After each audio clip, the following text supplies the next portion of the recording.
average lease size falls to new historic lows. Look at investment real estate. You can kind of name your price right now. You're going to have a lot of opportunity right now to take advantage. Hello, and welcome to the next edition of the CRE News Hour. It's a weekly podcast where we come to you live at 3 p.m. Eastern Standard Time to discuss current events and everything commercial real estate. My name is Henry Eisenstein, and I'm here with my co-host, Rafael Cayazo. Good stuff, bro. Did I get it? Did I get it? Yeah, you got it. You got Koyaso. It's great, man. Koyaso. No, I appreciate it. And tuning in live from Arizona. I'm visiting my parents for Thanksgiving, but again, no rest for the weary, as they say. It's work, and I'm happy to do it. So today's session, we're going to be talking about loan caps being decreased, retail lease size falling, the remote work declining, and multifamily developers' confidence falling. A lot of things going down, and obviously a lot more today. So, Rafael, what do you want to start off with today? Let's start off with the first discussion topic, like you had mentioned, is the average lease size falls to new historic lows. This is a trend that I've been seeing in the retail space for quite some time. Historically, the retail footprint used to be a lot larger, with the advent of big box stores and, retailers just taking a larger footprint. That was the way it was decades ago. But nowadays, the footprint continues to shrink. Especially if you're operating in the quick service restaurant space. I work with several quick service restaurant concepts, and typically their footprints have dropped to sub 2,000 sometimes, or 2,500 square feet. But the benefit of a lot of these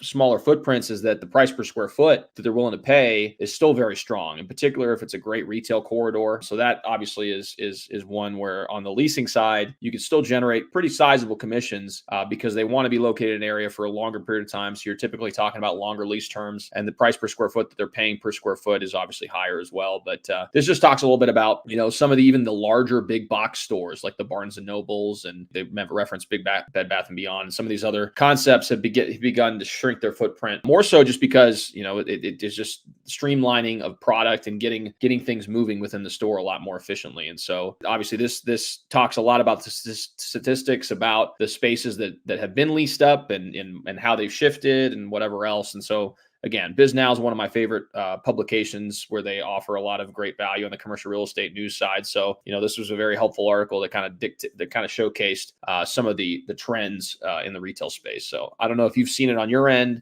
when you're representing sellers or when you're acquiring strip centers, but what are your thoughts on this? It is fascinating how it's like we're going to have to continuously need to adjust with the way that we look at investment real estate, where these huge, like I literally just was on the phone with a guy. Okay, 80,000 or so square foot retail center. And he just lost a stop and shop type of tenant, a huge grocery anchor kind of thing, who took up 65,000 of the 80,000, right? So, these huge businesses that are taking up a lot of space, right? These big box types of locations are definitely being affected drastically, and they don't need as much space. So it's like when you're looking at these types of buildings, when we're looking at investment wise, it's like, obviously this is a huge opportunity for us, but it's like now you're going to have to come in and then basically chop up these huge locations to make sense of bringing on these smaller tenancies. And now you're going to have to start dealing with 30 tenants in a strip center versus maybe 12. It's changing the landscape in a lot of different directions, and it's also,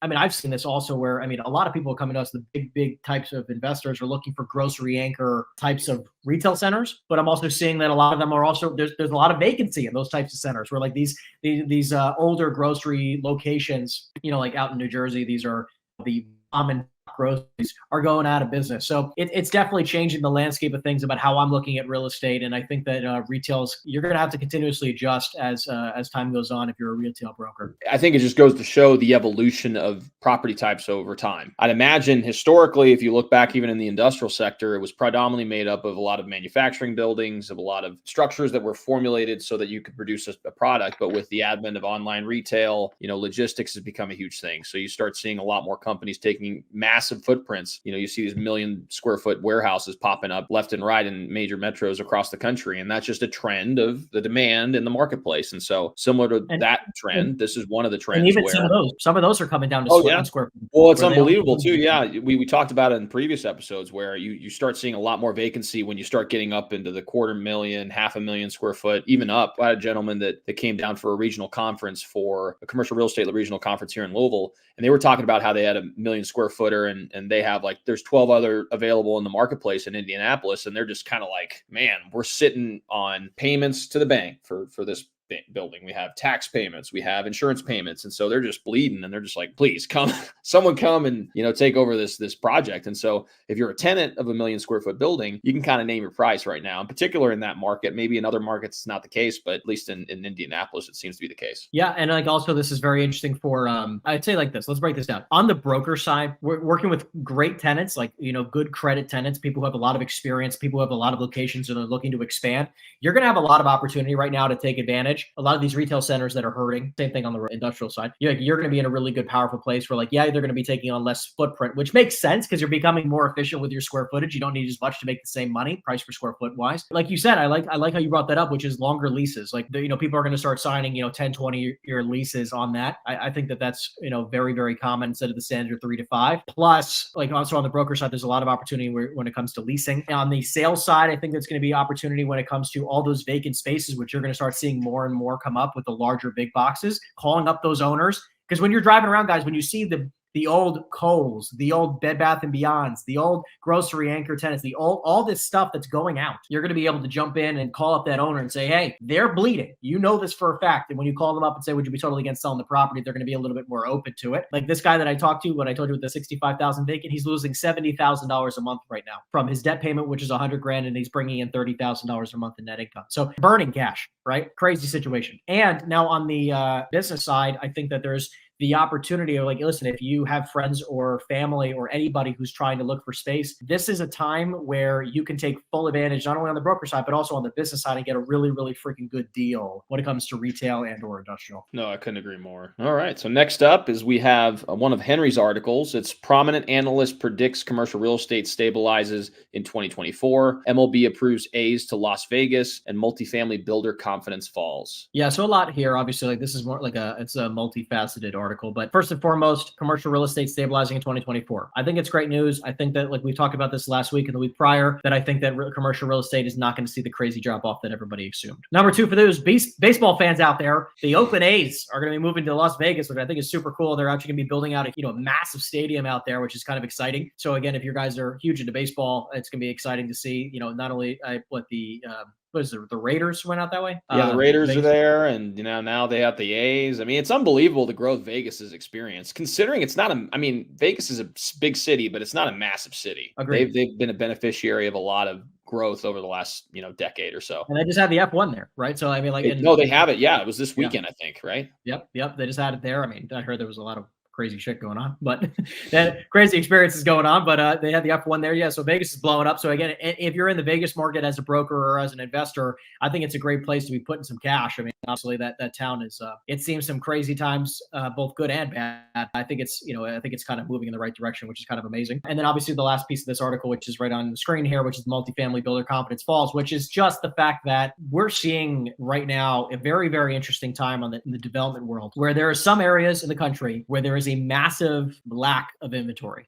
They need so much housing. And then there's some areas where you have such an overabundance of housing, it's causing major issues. And especially with the cost of debt today, these huge home builders and apartment developers are trying to build in the areas that are in high demand, but it's so freaking expensive to build. It almost doesn't even make sense to build like it used to. That's why they're seeing this massive, the confidence for these developers falling, which is kind of unfortunate. I wish they would give out more because you were seeing a lot of, tax abatements? Yeah. Tax abatements were very, very common to try to make sense of some of these deals. You get a 20 or 30-year tax abatement. It was at least giving you some wiggle room and some breathing room as a developer. But if you're not getting that, it's kind of hard to make sense of doing these deals. There was a lot of exuberance in the market for multifamily as a property type over the last decade, really since let's say mid 20-teens. So 2015 and on, you started kind of seeing multifamily being one of the darlings of the commercial real estate space. I think there's a lot of people that got into the space that didn't necessarily have the experience, but again, they're just kind of riding the wave, and you start getting into a situation where you're kind of caught with your pants down when the tide goes out, as they say. But on the multifamily builder side, I mean, understanding how debt's structured when it comes to these development deals. I mean, you got a construction loan that's, a non-permanent loan. Typically it's an interest only period. So,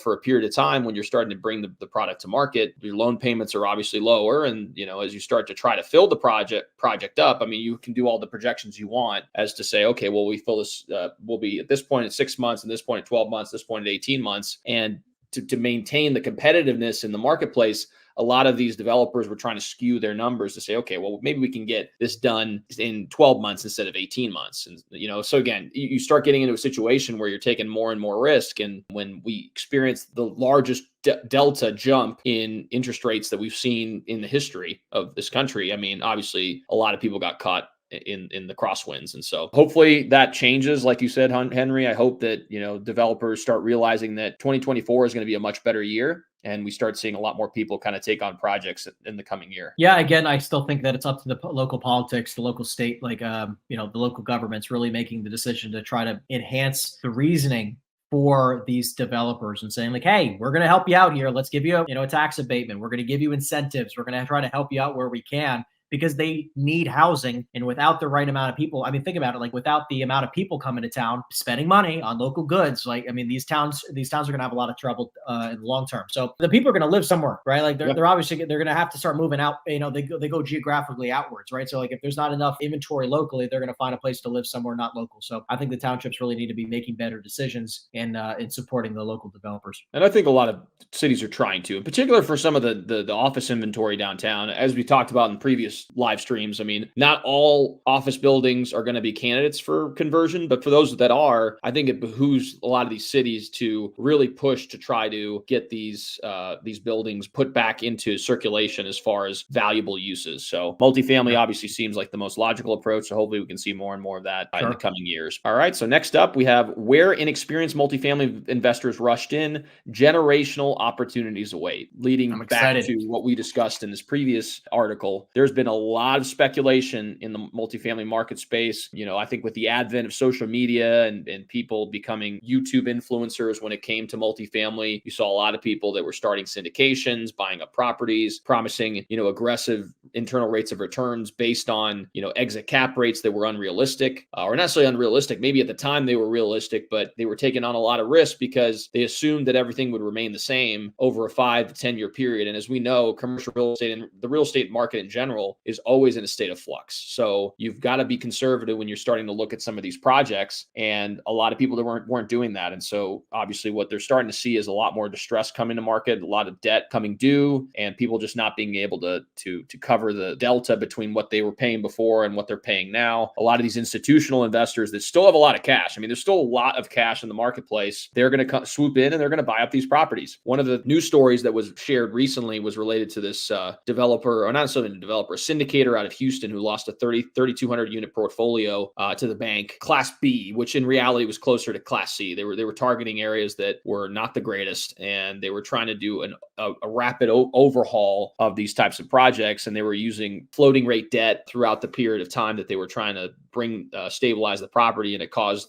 them to lose 3,200 units and all of their investors' money in those projects. And so obviously that's one of the extreme cases, but even in scenarios where, you have people who were a little bit less conservative or more conservative, you can't account for such a big delta when it comes to the interest rate spike. And if you don't have the pockets deep enough to weather the storm, you could find yourself in a situation where you have to, go to foreclosure sale. So 100%. That's kind of what they're sharing here. They've interviewed a couple bigger investors and REITs regarding some of the opportunities in the marketplace. We talked about Trepwire, or TREP, which is a big CMBS data aggregator, kind of shared some insights in the article as well. So super insightful, kind of echoing a lot of the discussion we've had on previous episodes as well. But I wanted to get your take on the discussion. Sure. I think this is something that over the next coming years is going to be a bigger and bigger opportunity, right? Like multifamily is still a super hot asset class. I mean, not only has it been a darling since the 20 teens or even slightly earlier, it's blown up drastically where I still think this is the predominant asset class to be targeting these days, right? Where I think that there's just so much opportunity in the multifamily space where if you can come across some good opportunities in the multifamily space in some good locations, you're going to do unbelievably well, right? The upside in multifamily, I think, is huge. And obviously this is an opportune time where if you're a cold caller like me, if you know how to prospect and pull lead lists, I think you're going to be able to target some great properties properties to call up right now. I literally just made an offer on a building, over 100 unit building in Jersey. Similar situation, very, very similar situation. They bought it for a long time ago. They have some debt issues. I think there's going to be a huge opportunity for us to come in and buy the property at a great price, because they're going to be losing the property anyways. In the fact that they can't, they're just breaking even, right? They're floating debt is causing the major issues right now. It's like you're going to be able to come in and find these opportunities where like you're going to be able to make a pretty awesome broker fee or take down a deal yourself and syndicate a property that is going to cash flow in the future at a high rate. So I think that this is a good way where if you're interested in getting into the space of commercial, let this be a huge flag to say like, hey, this is the time. Pick up the phone, start targeting some people who have some floating debt. Like, listen, you can literally go in Reonomy and you can target properties that have debt coming due. In CoStar, you can literally target properties that have debt coming due. You can simply do this and find properties that have the phone numbers right there. Like, this is not a complicated thing. You can go in my the description in my videos, download a script, you say exactly what I say, and you will get results. So I think this is a huge opportune time to make some money. In any market, regardless of whether it's great or whether it's bad, there's always going to be opportunity for those who are willing to put their nose to the grindstone and make it happen. So this is the new article here, remote online workership to hybrid in some major U.S. cities. This is talking about the fact that in a lot of major U.S. cities, we're actually seeing more people come back to work than they are actually going to the hybrid model. So I think this is super interesting to notice and pay attention to. Like, hey, like the Class A office in some areas is still doing okay. There's some Class A office that's still doing well, and there's some areas where like they're just seeing a much bigger tail off, which you can see. I think Washington, D.C. was the big one where they're actually seeing a drastic increase. Not drastic increase, but they're still seeing an increase. I think it's almost 10% actually. A 10% increase year over year of people not going to the office versus most of the other ones you're seeing 5 to 10% decrease in people working from home. So very, very interesting, when it comes to the office space. I think this is good news for the office brokers out there. But I've talked to several office brokers around the country, and it seems to me that that's improving. Obviously, it's a slow improvement. It's not quite what we'd expect, pre-2019, but there is value in being in the office space. There is value in engaging with your team. There's value in engaging on a day-to-day to build culture, which again, it's very hard to build a culture when you're not physically around people on a day-to-day. And so kind of echo that same sentiment that a lot of these office brokers are echoing, which is great. It's fair. It's that, if you want to build a strong culture, if you have a lot of younger professionals that are joining your organization and you want to teach them how to operate within the organization, there's no better way than to physically be there. And whether that means you take a little bit smaller of a footprint, I still think that you need to have some form of physical presence in a building to be able to make sure that you're able to maintain a strong culture for your organization. So yeah, just like the retail though, they're seeing major drop off in size and square footage of the leases. Yeah. I think that overall, just like every type of asset class is seeing the same, where like people just don't need as much space as they once did in order to have the same type of results. So super interesting to keep seeing this across the board. So taking major notes that like, hey, not that you should get into like the WeWork idea, really going super small. However, the smaller sized office, smaller sized retail spaces, smaller sized industrial leases, they're very lucrative right now. And I think that, being able to capitalize on those types of buildings where instead of buying a huge, several 100,000 square foot industrial building, obviously if it was the right price per square foot, you always buy the deal, but you realize that you're going to get into it and then you're going to chop it up into smaller pieces and try to make some money that way. So just food for thought of like making sure like, you're targeting the right type of product and knowing what you're going to do with it to make the most money possible. All right. So this next article is one that I had, and that's the Fed gave no indication of possible rate cuts at last meeting, minutes show. This is kind of similar to what we've been discussing in the past, is that the Fed is going to keep all their information and their what they plan to do somewhat close to the vest. They want to be able to control the narrative when it comes to where interest rates are going to be going. Obviously, there's a lot of people out there speculating where they could be going, but this is what I envisioned the Fed to do to begin with, is that they're going to hold steady for a while. They're not going to raise the federal funds target rate again, because they realize that inflation is starting to come down. If you look at month over month, there has been a sizable decrease in the core inflation rate when it comes to the variety of different goods and services that they track in the economy. So the restrictive policies that they followed are currently working. In my estimation, this has not been something that the Fed has said, but I do believe that there will be rate cuts at some point, probably in 2024. I think it will likely be near the end of the year. There's some analysts saying that it could very well come sometime in the first or second quarter of 24. I still think that's a little bit aggressive, but again, this is all speculation. We're all just kind of shooting in the wind when it comes to this sort of thing. But you can kind of see, there's been a sizable response by the market as a whole regarding the 10-year treasury. As you guys know, the way that a lot of banks determine what type of interest rate they're going to be charging is usually on some form of index like LIBOR, sometimes a 10-year treasury. So it's kind of a somewhat good indication if the 10-year treasury starts to dip off a little bit, you can start seeing some stabilization in interest rates being charged by banks. And the delta between what they're being able to hold the money at versus what they're offering as an interest rate begins to shrink. Therefore, interest rates will begin to dip off a little bit. And you've already kind of seen it a little bit. Lenders were hovering in that 8% range. Now they're starting to dip off a little bit more, kind of into that 7 and change range, at least based on the lenders that I've been talking to. So not sure if you're seeing the same thing on your end, Henry, but I'd love to get your take. And even some smaller local banks, depending on how much money you got with them, are even starting to touch sixes.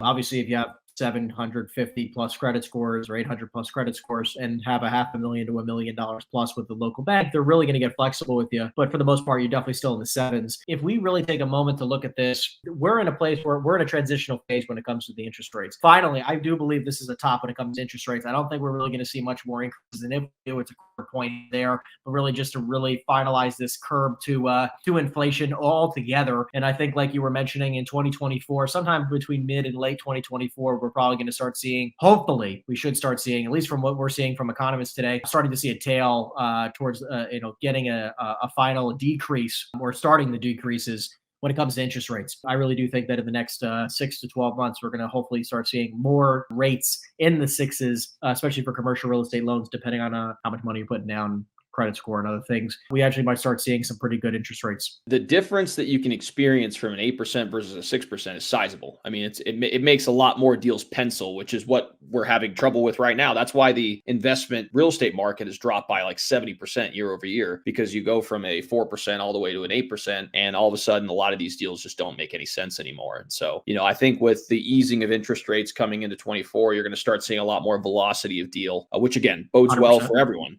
I think we all do well when there's movement in the market. So I think there will be a lot more movement come 2024. So next up is one of Henry's articles, gap in new U.S. apartment supply and demand expected to narrow in 2024. Yeah, so we mentioned this a little bit in regards to the beginning. Look at that right there, 40-year record high. 558 units or 558,000 units are expected to be added to the market this year across the country, while next year a projected 440,000 units will come online. So the supply of new multifamily units has been outpacing demand for the past 8 quarters, pushing the national vacancy rate up, obviously according to CoStar data. So this is actually super interesting. If you start to continue really combing through this article, this is showing you that there is an oversupply, like we were mentioning, an oversupply in a lot of different areas. But in some areas, like, obviously it's going to go through some different parts of this. Like there's some parts in New Jersey where there's an unbelievable oversupply. There's some parts in Miami, Florida, a drastic oversupply. There's some areas in a lot of these major metros, the Dallas-Fort Worth area,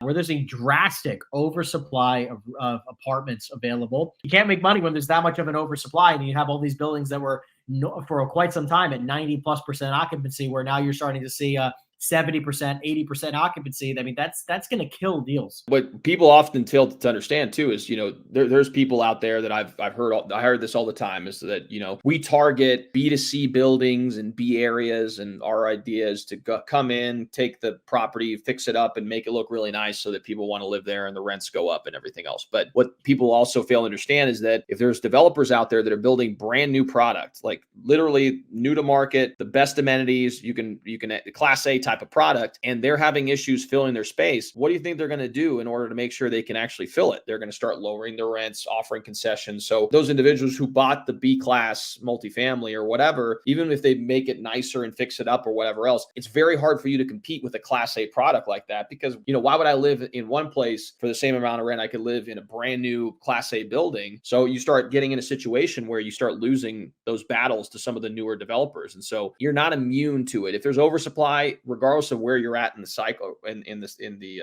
hierarchy, you're not going to win. There's going to be situations where there's going to be some disruption. And so just thought I'd share that comment. It's something that we look at. It was one of my close friends and investors that I do a lot of business with. He's very heavily in the self-storage. And one of the first things that we look at, we go, what is the local market rates and what kind of competition do we have in that market? There's been 2 brand new facilities that in the last 20 months, and much as quote rental rates are high, or maybe they're not, it's like you got too much competition in that area, brand new competition, right? It's not going to be smart to, buy another piece of property in that area and try to put up some, where the demand might not be crazy high. However, if you're seeing this in any asset class, multifamily for a moment, if you're looking at multifamily and you say like, hey, these are in some crazy suburban areas where like, oh, I could buy 40 units at a pretty good price per unit. It might not be super worth it if hypothetically the rents are only going to be X price, right? Because there's not going to be enough demand in that local area to even make it worth it. Like you have to be looking at the fundamentals of like, okay, hey, I might be wanting to buy multifamily, but just because there's 40 units available in X area, is there the level of demand where I can actually take these rents to,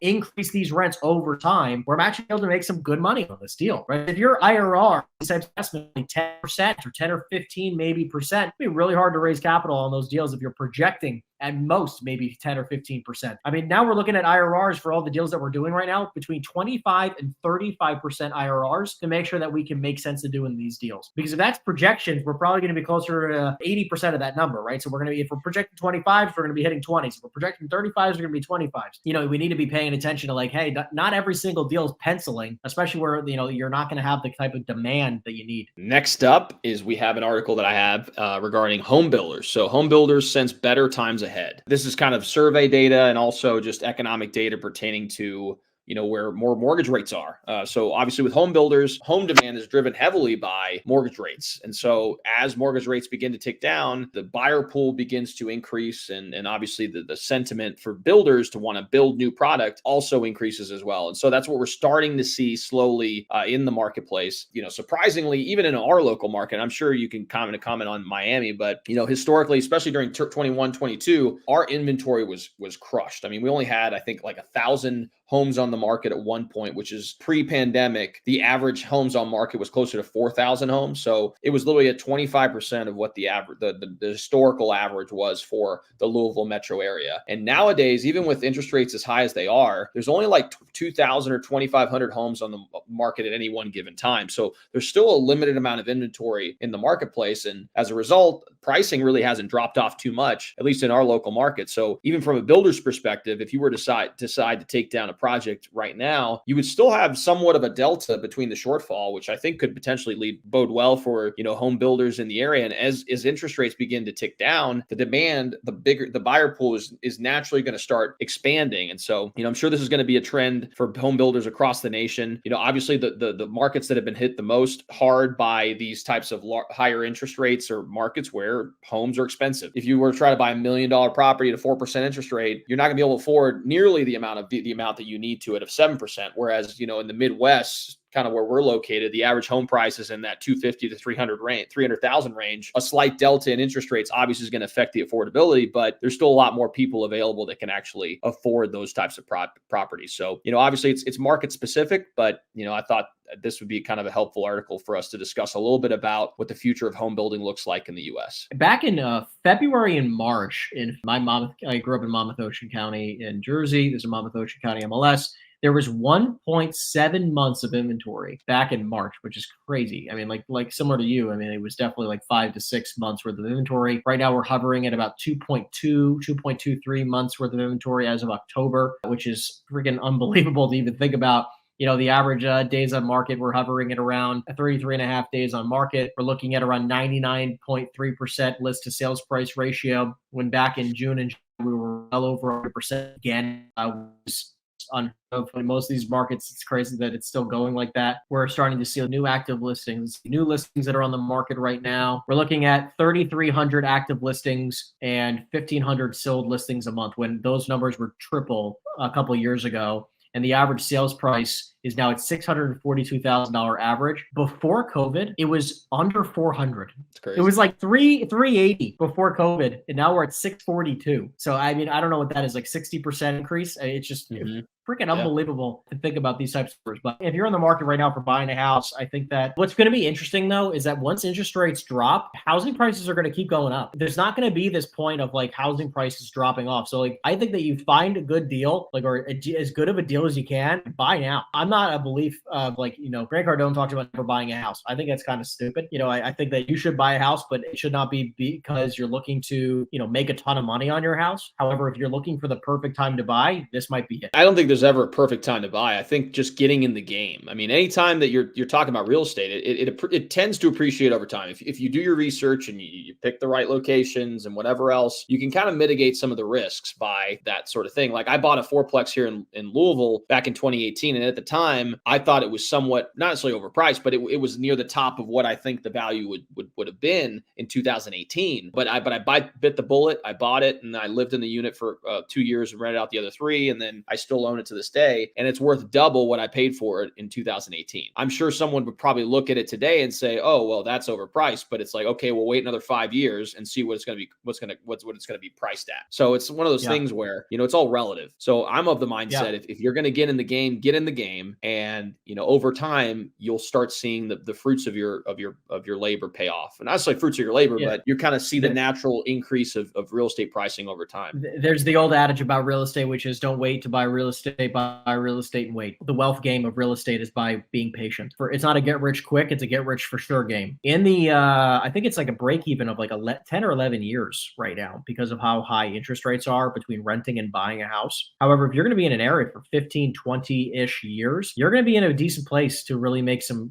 great returns on investment. And I think that especially if you can buy a good property, like I'm a huge fan of off-market deals. Like I don't just wait for properties to be listed on the market. If you want to find, a good opportunity, find the most piece of crap property you possibly can in a great location, call it up and don't stop calling until they take your calls. That's our philosophy. But I would call the best neighborhoods and try to find the most beat up house in that area, renovate it a little bit. So I know that day one, I'm already making money and I'm not trying to go through some crazy bidding war and sit on it, own it, live in it, enjoy your life. And I guarantee you're probably going to see some decent appreciation over the next 5-10 years as interest rates start to fall. And with residential real estate too, you can have multiple loans on your personal name before you have to actually go and get commercial financing. I know people who own like 7 or 8 properties and they just bought one property, lived in it for a little while, rented it out, then buy one property, lived in it for a little while, rented it out. So there's a lot of flexibility with residential real estate. And I think that's super smart. One of the first multifamilies I ever bought was a 4-family, did the same thing as you did. I did an FHA loan. I bought it, lived in one unit, lived there actually for 2 years. And then I just got offered a stupid price. So I sold it, but it's tax-free money, right? Because you lived there for 2 years. It was my primary residence. I didn't have to pay any tax on the money. I think it's important for people to pay attention to, like, especially if you have not bought a piece of real estate yet, if you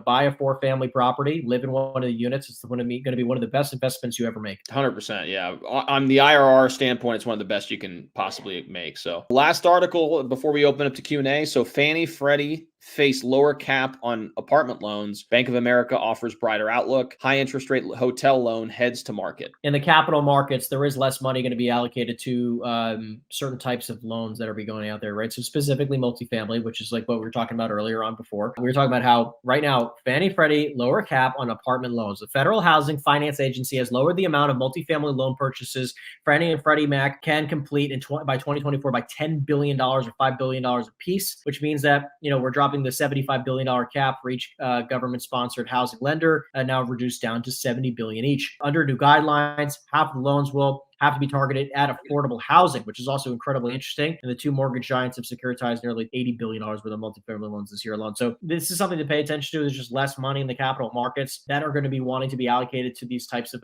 investments, only because obviously with interest rates the way they are, it's just a lot of deals they're not penciling like you had mentioned. So I think this is an interesting thing to be paying attention to. So the better the deal, the better the opportunity. I work a lot with owner users. So, I work with several that are looking to buy a building for their business use. And right now it's kind of difficult to make some of the numbers work. So one of the capital sources that has been, kind of the most beneficial is the SBA. So with SBA financing, the SBA will guarantee up to 40%, I think, of the loan. So it makes it easier for the banks to kind of take on that quote unquote risk. That's where we've been able to get some deals done on the owner user side, is just through going through SBA financing. And although the process is longer and can kind of be a pain to deal with all the paperwork and whatever else, but in reality, it's a great way to be able to get deals done in this market. If they at least occupy 51% of the space, if it's an existing structure, or if it's a structure that's a brand new build, they got to occupy 60%.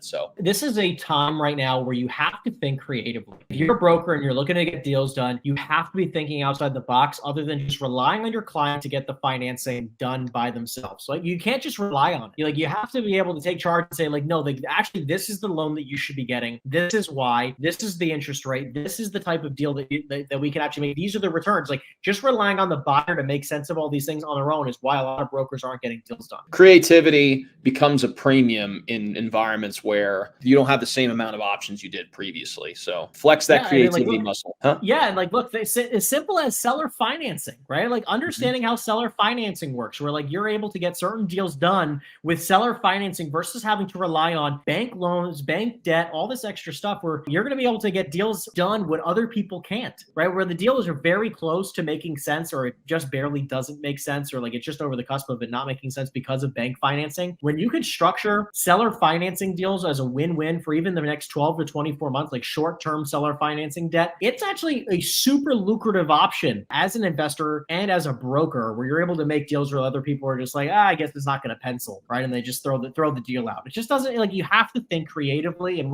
if you can learn how to flex the creative muscle, you're going to make money when other people are throwing deals out. I just made 2 seller financing offers this month for different assets that we're looking at for investor clients of mine. So it's definitely becoming more prevalent in the marketplace. And so if sellers are open to it, then, and if they need a little bit of walking through explaining what exactly it means, then obviously that's something that can be a tool in your tool belt to kind of hopefully make sure that you can get some deals done. So, and we appreciate you guys tuning in. We'll see everybody next week.